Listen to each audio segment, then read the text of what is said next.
कोकणातील प्रत्येक अपडेट जाणून घेण्यासाठी आजच माझे कोकणच्या सोशल मीडिया प्लॅटफॉर्मला लाईक, फॉलो आणि सबस्क्राइब करा।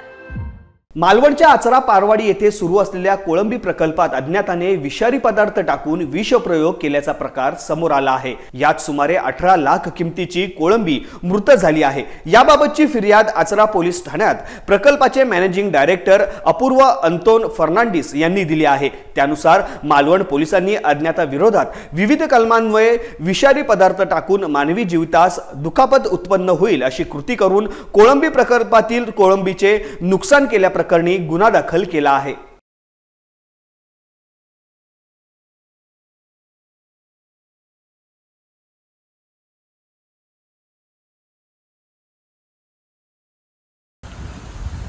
इथं 13 तारीखला ही घटना घडली आणि रात्री आम्हाला समजण्यात आलं की प्रॉन्स मरत आहेत, तर तातडीने आम्ही हार्वेस्टिंग वगैरे चालू केलं। पण जसं सकाळ झाली तसं आम्हाला समजायला आलं की बॉटल्स वगैरे काही भेटले ज्याच्यात केमिकलयुक्त विषारी पदार्थ काहीतरी त्याच्यात होता, कारण वास भरपूर येत होता त्या ह्याला पदार्थाला। आणि दुसरी गोष्ट होतं की पिठाचे गोळे करून केमिकलचे ते पॉन्डमध्ये टाकले गेलेले होते, जेणेकरून हे प्रॉन्सची मृत्यू झाली। साधारण 18 ते 20 लाखापर्यंत नुकसान आहे।